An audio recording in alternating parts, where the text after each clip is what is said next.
আসসালামু আলাইকুম, welcome back to my channel স্বাদের ছোঁয়া রান্নাঘরে। সকলকে স্বাগত।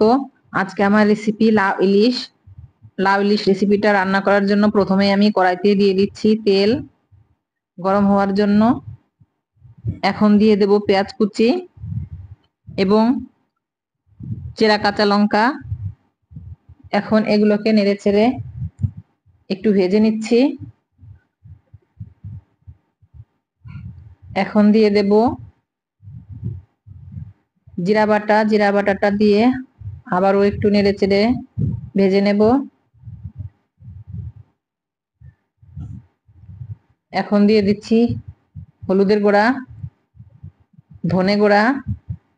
আজকে আমি এই লাউ রেসিপিতে কোনো রকম শুকনো লঙ্কার গুঁড়া ব্যবহার করব না, কারণ লাউ তরকারিতে শুকনো লঙ্কার দিলে লাউয়ের টেস্টটা নষ্ট হয়ে যায়। এখন দিয়ে দিচ্ছি একটু পানিটা দিয়ে একটু নেড়ে চেড়ে কিছুক্ষণ ধরে মশলাগুলোকে ভেজে নেব। আর আমার মশলাগুলো এখন ভাজা হয়ে গেছে। এখন দিয়ে দিচ্ছি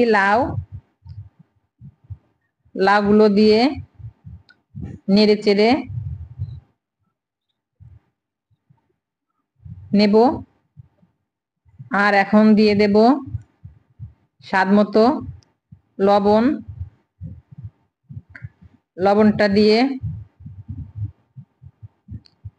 আবারও একটু নেড়ে চেড়ে লাউগুলোকে কষিয়ে নেব।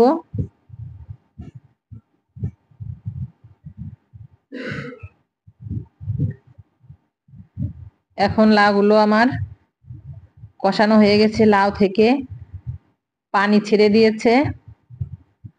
আর এখন দিয়ে দিচ্ছি মাছগুলোকে আমি লবণ মেখিয়ে রেখেছিলাম। এখন দিয়ে দিচ্ছি পরিমাণ মতো পানিটা দিয়ে ভালো করে নেড়ে চেড়ে কিছুক্ষণ ধরে এটিকে কুক করে নেব। এখন একটি ঢাকনা দিয়ে ঢেকে দিচ্ছি, চুলাটা হাইয়ে রেখে অল্প কিছুক্ষণ কুক করে নিচ্ছি। আর এখন ঢাকনাটি খুলে নিচ্ছি। আমার লাউ এবং ইলিশ মাছের রেসিপিটা রান্না হয়ে গেছে। এখন একটু লবণ দেখে নিচ্ছি, লবণটা হয়েছে। আমার ভিডিওটা যদি ভালো লাগে তাহলে অবশ্যই লাইক কমেন্ট শেয়ার করবেন এবং সাবস্ক্রাইব করে পাশে থাকবেন। আজকের মতো নিচ্ছি বিদায়, দেখা হবে পরবর্তী এপিসোডে। আল্লাহ হাফেজ।